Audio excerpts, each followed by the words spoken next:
রাঙা এবার সবার সামনে ছদ্মবেশী বৃন্দার মুখের কাপড় টেনে খুলে সবাইকে প্রমাণ করিয়ে দিল যে এ হলো বৃন্দা, আর কেউ নয়। হ্যাঁ বন্ধুরা, এমনটা হতে চলেছে আজকের পর্বে। বিস্তারিত জানতে ভিডিওটিতে লাইক দিয়ে চ্যানেলটিকে সাবস্ক্রাইব করে পুরো ভিডিওটি তোমরা দেখতে থাকো। গল্পের শুরুতে আমরা দেখতে থাকি খুব কান্নাকাটি করতে থাকে সেই ছদ্মবেশী বৃন্দা, আর বলতে লাগলো আমি আমার শাঁখা সিঁদুর সব ছুঁড়ে ফেলে দেবো। আমার কি ক্ষতি করলো গো, আমি এবার কি করবো গো। একলব্যের বাবা তখন বলতে লাগলো তুমি এভাবে কান্নাকাটি করো না তো, দেখি তোমার কি কেউ একটা ব্যবস্থা করতে পারে কিনা। এই কথা বললে তখনই ছদ্মবেশী বৃন্দা বলতে লাগলো কি করবেন বাবু, কি করবেন, আমাকে টাকা দিয়ে মুখটা বন্ধ রাখতে বলবেন। আর তখনই একলব্য বলতে লাগলো মা আমার না এসব আর ভালো লাগছে না। সাতকে তখন রেগে গিয়ে বলতে লাগলো খবরদার আর একটা কথাও বলবে না, আমি বারবার বাড়ির সবাইকে বলেছিলাম যে অপরিচিত কাউকে বাড়িতে ঢুকাবে না, আমার কথা কেউ শুনলে না। এখন এখন বুঝতে পারছো।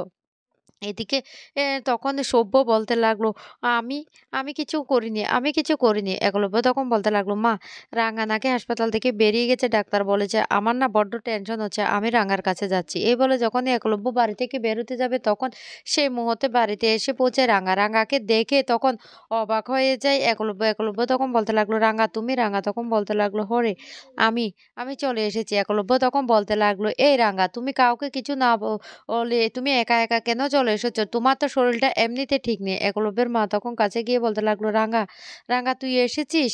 মা তোর হাতটা কি অবস্থা হয়েছে?" এই বলে রাঙাকে জড়িয়ে ধরে কান্না করতে থাকে। রাঙা তখন বলতে লাগলো, "মা কান্না করিস না, আমি চলে এসেছি।" এদিকে রাঙাকে দেখে তো ভয় পেয়ে যায় সেই ছদ্মবেশী বৃন্দা। রাঙা তখন বলতে লাগলো, "মা, আমি এখানে এসেছি। আমি ভেবেছিলাম তোদের বাড়ি থেকে চলে গেলে তোদের পরিবারে আর কোনো ক্ষতি হবে না। কিন্তু আমি এখন স্পষ্ট বুঝতে পারছি সহদেব তোদের কোনো একটা বড় ক্ষতি করবে। সেইজন্য আমি তো এই বাড়িতে ছুটে এসেছি। এই বাড়িতে আমি না থাকলেও এ বাড়ির সবাই তো আমার খুব আপনজন। এই বাড়িটা তো আমারও বাড়ি।"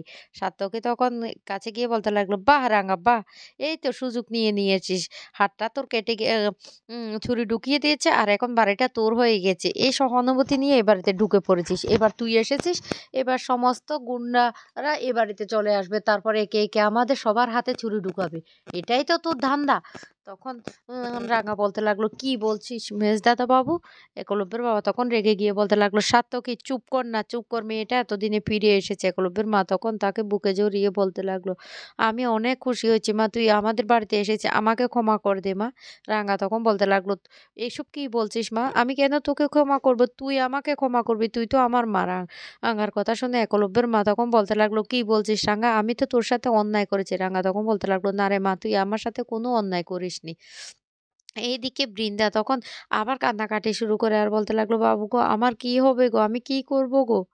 তখনই একলব্যের বাবা বলতে লাগলো, "দূর বাবা, আর ভালো লাগছে না। তোমাকে তো বলছি কিছু একটা আমরা ব্যবস্থা করব।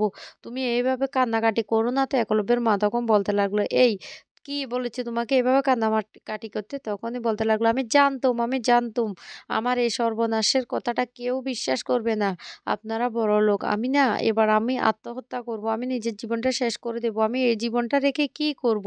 আমি কি করব এবার জীবনটা রেখে? আমি নিজেকে শেষ করে দেব।" তখনই এই কথা শুনে সব্য বলতে লাগলো, "না, না সুন্দরী, তুমি তোমার জীবনটা শেষ করো না। আমার জন্য যদি তোমার ক্ষতি হয়ে থাকে আমি তোমার দায়ভার নেব। আমি তোমাকে বিয়ে করতে চাই।" যা শুনে রীতিমতো অবাক হয়ে যায় সবাই। আর পাঞ্চারি তখন বলতে লাগলো, "এই ভাই, তোর কি মাথা ঠিক আছে? তুই এসব কি বলছিস?" তখন সব্য বলতে লাগলো, "যেহেতু অন্যায়টা আমি করেছি তার দায়ভার তো আমাকে নিতে হবে। তাই আমি ওকে বিয়ে করব।" লব্বর মা তখন বলতে লাগলো, "এই সব্য, তুই কি বলছিস? তুই এসব কি বলছিস?" তখন রাঙা বলতে লাগলো, "মা ও কে রে? ও কে? ও আমাদের বাড়িতে কি করছে?" তখনই সাত্তকী চিৎকার করে বলতে লাগলো, "ওকে, ওকে তোকে বলছি। ওকে না আমি বারবার বলেছিলাম এ বাড়িতে জায়গা না দিতে। ওরা বাড়িতে নিয়ে এসে খাইয়ে দাইয়ে এখন এখন ভালো লাগছে তো?" ময়না তখন বলতে লাগলো, "বড়দাদা বাবু, আপনাকে না আমরা কি ভেবেছি? আপনি কি করলেন? ছি, আপনার দিকে তাকাতেই না আমার লজ্জা করছে। তলে, তলে আপনার পেটে এই।" তখন কোনো কথাই বলে না। সভ্য তখন মাথা নিচু করে থাকে। সাত্তকী তখন বলতে লাগলো, "এই রাঙা, জানিস জানিস এই মেয়েটা বাড়ির বাইরে কান্নাকাটি করছে এলো কাজের জন্য। আর আর সভ্য বাড়িতে নিয়ে এসেছে। আর সবাই ওকে পেয়ে না একদম বাড়িতে নিয়ে এসে খাইয়ে দাইয়ে এখন এখন দেখ এবার বুঝবি কি করে কি করবি।" তখনই রাঙা বলতে লাগলো, "শুন, আমি এ বাড়িতে ফিরে এসেছি একটাই কারণ। কারণ সহদেব এখানে ফিরে এসেছে আর আমাকে জঙ্গলে মারতে গিয়েছে, তারপর হাসপাতালে মারতে গিয়েছে। সহদেবের ফিরে আসা, বড় বৌদি এ বাড়ি থেকে বেরিয়ে যাওয়া সবকিছুর পিছনে আমার কেমন একটা গন্ডগোল মনে হচ্ছে। আমার মনে হচ্ছে এর পিছনে কোনো একটা বড় হাত আছে। তখন এই কথা শুনে ভয় পেয়ে যায় ছদ্মবেশী বৃন্দা। আর এদিকে রাঙ্গার তখন সন্দেহ হয় বৃন্দার উপরে আর বলতে লাগলো, "বড় বৌদি কি ভেবেছিস? কি ভেবেছিস তুই? তোকে আমি চিনতে পেরে গেছি। তুই যতই অভিনয় করিস না কেন।" এদিকে সেই ছদ্মবেশী বৃন্দা তখন বলতে লাগলো, "দাদাবাবু আপনি এসব কি বলছেন? আপনি আমার দায়ভার নেবেন?" সভ্য তখন বলতে লাগলো, "হ্যাঁ, আমি তোমার দায়ভার নেব। কারণ আমি তো তোমার সর্বনাশটা করেছি। তাই না? আমি তোমার দায়ভারটা নেব।" তখনই রাঙা বলতে লাগলো, আমি না আজকে তোর মুখোশ খুলে দিব দাঁড়া। আমি এই বাড়িতে ফিরে এসেছি এইজন্য।"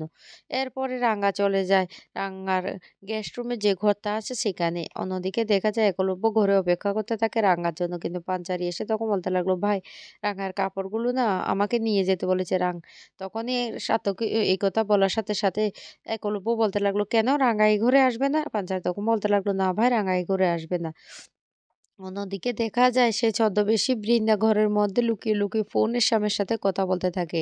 আর তখন সেটা রাঙা বাইরে থেকে শুনতে পায়। রাঙা তখন বলতে লাগলো, "ও তাহলে তোর মাথাটা কাজ করছে এ বাড়িটা শেষ করে দেওয়ার জন্য।" এদিকে একলব্যর মা ঘরে আসে আর এসে বলতে লাগলো, "রাঙা, রাঙা তুই এমন করছিস কেন?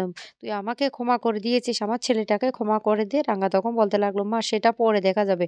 আমি এ বাড়িতে এসেছি এ বাড়ির উপর আবার কার কুনজর পড়েছে সেটা দেখার জন্য। আর নিশ্চয়ই এ বাড়িতে তো কারো কুনজর পড়ছে। আর কার কুনজর পড়ছে এবার সেটা আমি তোদের কাছে প্রমাণ করে দেব।" তখনই এক অবাক হয়ে যায় একলব্যের মা আর বলতে লাগলো, "কি বলছিস রাঙা তুই এসব?" রাঙা তখন বলতে লাগলো, "হ্যাঁ, মা আমি তোদেরকে না এবার দেখিয়ে দেব। এই বাড়িতে কার কুনজরটা পড়েছে আবার।" তখন সেখানে সাত্তকী চলে আসে। আর সাত্তকী এসে বলতে লাগলো, "তুমি কি আমাকে স্বামী হিসেবে এখনো মেনে নিতে পারছো না রাঙা? কেন? আমি কি এত অপরাধ করেছি?" রাঙা তখন বলতে লাগলো, "শোন, আমি তোকে এসব প্রশ্নের উত্তর পরে দেব। আমাকে একটু সময় দে। তবে আমি এই বাড়ির উপর যার কুনজর পড়েছে তাকে তো শেষ করব। আর এর পিছনে কে বড় মাথাটা আছে তাকেও আমি খুঁজে বের করব।" এরপরে রাঙা নিচে চলে আসে। আর যখন রাঙা নিচে চলে আসে তখন বাড়ির সবাইও সেখানে চলে আসে। এদিকে বৃন্দা তখন রান্নাঘরে কাজ করছিল। রাঙা তখনই বৃন্দার কাছে গিয়ে বৃন্দার মুখের কাপড়টা টেনে খুলে বলতে লাগলো, "এই বড় বৌদি কি ভেবেছিস? তুই সরস্বতী? দেখ, দেখ, দেখ তোরা দেখ।" তখনই অবাক হয়ে যায় সব্য। সব্য তখন বলতে লাগলো, "এই এমা রাঙা তুই কি বলছিস? এ বৃন্দা?"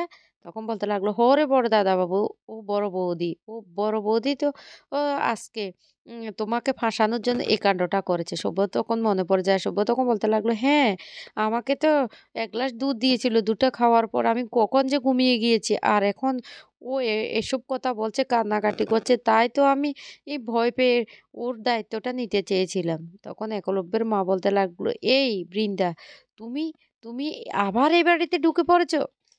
কে বলেছে? কে বলেছে এই বাড়িতে তোমাকে আসতে? তাও আবার ছদ্মবেশে আমাদের সবাইকে বোকা বানিয়ে?" রাঙা তখন বলতে লাগলো, "হরে মা, আমি তো বুঝতে পেরেছি এ বাড়িতে নজর যদি পড়তে থাকে সেটা হলো বড় বৌদির। দেখ এবার সেটা প্রমাণ করে দিলাম তোদের সবাইকে।"